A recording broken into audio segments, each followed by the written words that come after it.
নমস্কার, আমি সৌভিক। নতুন ভিডিওতে সবাইকে স্বাগত জানাই।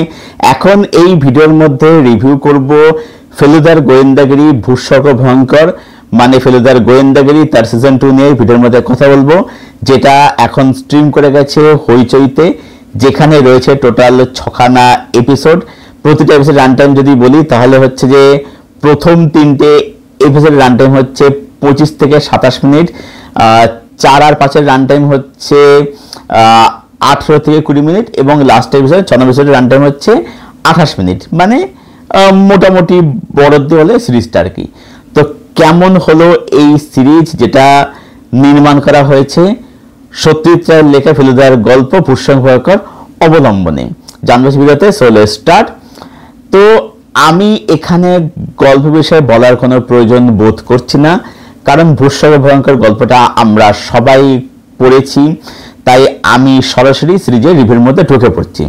তো দেখো, আমার জন্য সিরিজটার মধ্যে কিছু ভালো দিক রয়েছে এবং সিরিজের মধ্যে আমার কাছে বেশ কিছু কিন্তু নেগেটিভ দিকও রয়েছে। তো পজিটিভ দিক যদি বলি তাহলে বলবো যে সিরিজটার যে স্ক্রিন প্লে, সেটা কিন্তু প্রথম 3টে যে এপিসোড সেখানে কিন্তু বলবো যে মানে বেশ ধরে জিনিসটা এগোয় আর কি। এবং উভয় যদি বলি তাহলে বলবো সিরিজটা কিন্তু মানে একবার হলো দেখে না যায়, যদি আমি স্ক্রিন প্লে যদি দেখি সিরিজটাকে, যদি আমি রাইটিং ওয়াইজ দেখি আর কি। এটা হচ্ছে একটা দিক, সিরিজটা কিন্তু বোর কিন্তু করছে না। দ্বিতীয় হচ্ছে যে এই সিরিজটা টেকনিক্যালি কিন্তু বেশ ওয়েল মেড, মেকিং ভালো, ওভারঅল যে প্রোডাকশন ভ্যালু সেগুলো বেশ ভালো, ক্যামেরার কাজ বলি, শট বলি, কালার গ্রেডিং বলি, সেগুলো কিন্তু অবশ্যই ভালো। এবং সিরিজের মধ্যে যেরকম কাশ্মীরকে দেখানো হয়েছে, তার যে একটা সিনিক বিউটি, সেটা কিন্তু দেখতে অবশ্যই বেশ ভালো লাগে। তার সাথে সাথে বলবো যে এখানে বেশ কিছু হোমাজ, বেশ কিছু ট্রিবিউট এখানে দেওয়া, যেমন ফেলুদার পুরনো সিনেমা সোনার কেল্লা বলি, জয়বা ফেলনা, সেগুলো দেখতে মজা লাগে। প্লাস এখানে যেহেতু কাশ্মীর নিয়ে উপরে গল্পটা বেস্ট লাগে, সেই জন্য এখানে কাশ্মীর খলির যে বিখ্যাত গান ইয়ে চাঁদ সে রোশন চেহারা, সেই গানটা এখানে মানে জটের মুখে গানটা দেওয়া হয়েছে আর কি, জটের গানটা করে একটা জায়গায় আর কি। তো সেটা রয়েছে, তো সেগুলো বেশ দেখতে ভালো। দিওয়ার একটা ডায়লগ এখানে ইউজ করেছে। তো এরকম কিছু হোমাজ বা ট্রিবিউট এখানে, যেগুলো কিন্তু অবশ্যই দেখতে ভাল লাগে আর কি। এর সাথে সাথে বলবো যে এখানে যে লিড যে পেয়ার আর কি, মানে ফেলুদা, তপসন, জাটু, যে তিনজনের মধ্যে যে কেমিস্ট্রিটা ভালোভাবে মানে ওয়ার্ক করে, তাদের মধ্যে কিছু ছোট ছোট হিউমার রয়েছে, সেগুলো কিন্তু বেশ ভালোই, কিছু ডায়লগ রয়েছে সেগুলো অবশ্যই মানে বেশ ভালো লাগে। সিদ্দিক অ্যাকচুয়ালি খুব ভালো কিন্তু হিউমার লিখতে পারে, মানে ভালো সার্কাজম কিন্তু সে করতে পারে আর কি, এটা কিন্তু বলতেই হবে। তো তাদের কেমিস্ট্রি ভালো ওয়ার্ক করে।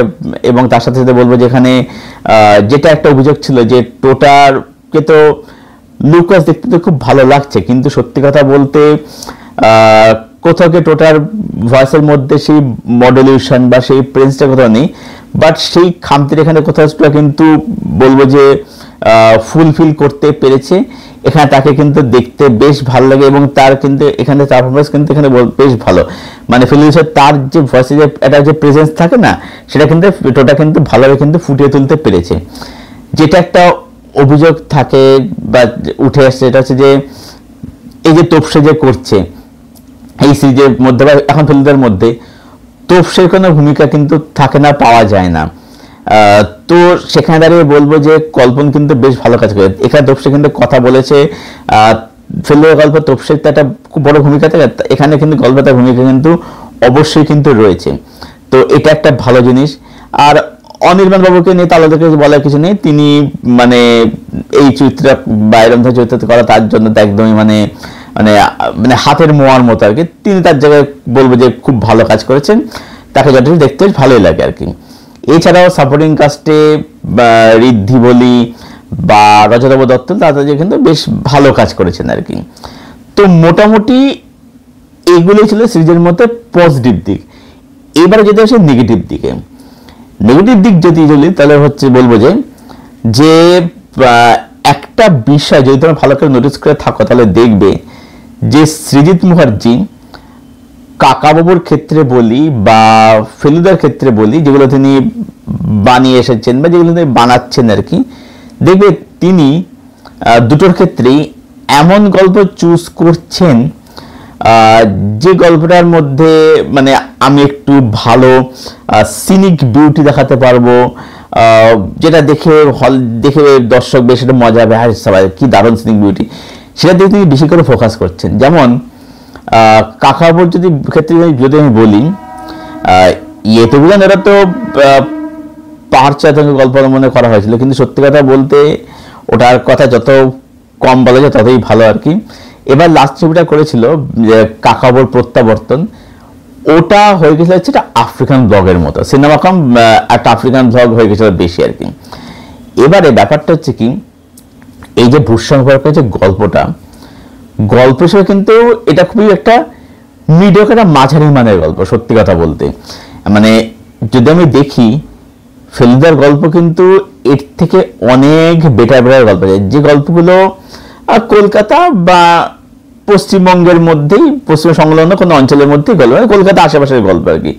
সেই গল্পগুলোর মধ্যে সত্যি বলতে হয়তো অত সিনিক বিউটি, অত ঝাঁ চকচকে লোকেশন এগুলো হয়তো দেখানো যাবে না, বাট সেগুলো কিন্তু গল্প হিসেবে অনেক কিন্তু উন্নত মানের গল্প।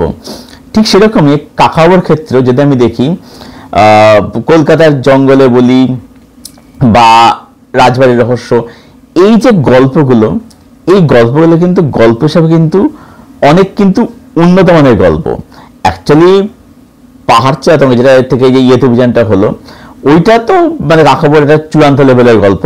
ওইটা বাদ দিয়ে যদি আমি বাকিগুলো দেখি, যে এই যে মিশর রহস্য বলি বা জঙ্গলের মধ্যে এক হোটেল, এই গল্পগুলো কিন্তু সেই লেভেলে কিন্তু অত উন্নত মানের গল্প নয়, ঠিক আছে।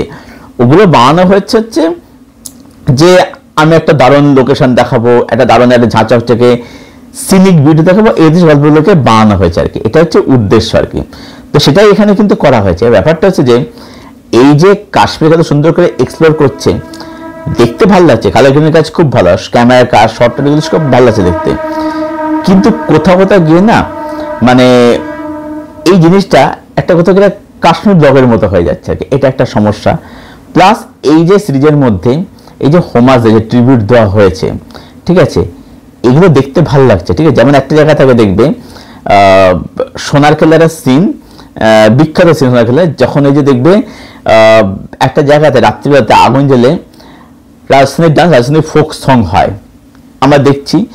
এবারে সমুদ্রে ওই সিনটা দেখবে দাঁড়িয়ে সিগারেট খায়, এবং দেখবে ওই ওখানে কিন্তু মন্দাবাস থাকে ছদ্মবেশে ডিসগাইজ নিয়ে, তো ওইখানে ভিড়ের মধ্যে সমুদ্রে দেখবে ওর আংটিটা দেখতে পাবে। ওটা একটা খুব বিখ্যাত সিন ছিল, ওটা একটা কিন্তু ওটা কিন্তু একটা মানে ছিল আর কি।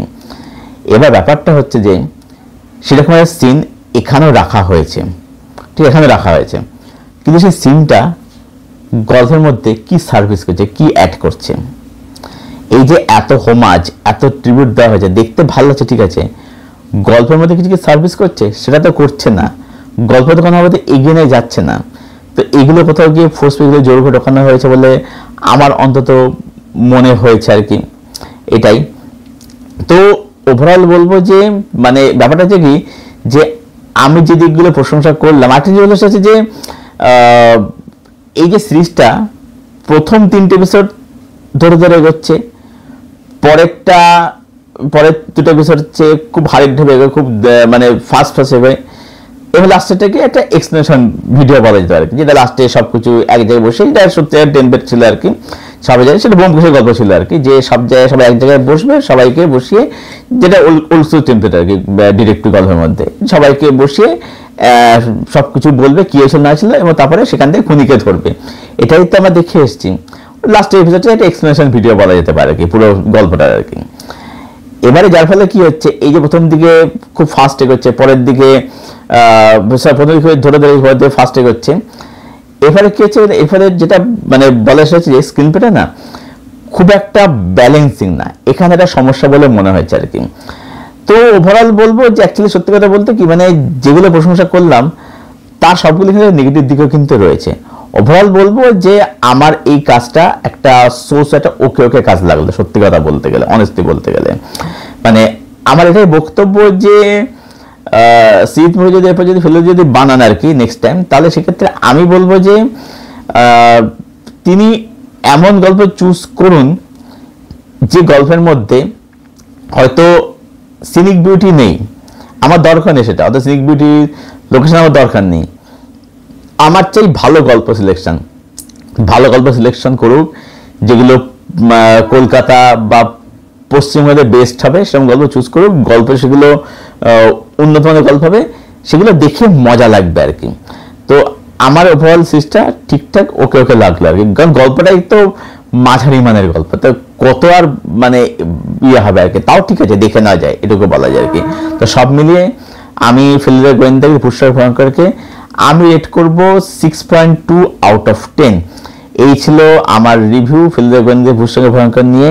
যারা সিরিজটা এখন অব্দি দেখোনি, দেখবে মনে করছো, গো অ্যান্ড ওয়াচ ইট, দেখে নিতে পারো একবার আর কি, একবার দেখে নেওয়া যায় এটাই বলবো আর কি।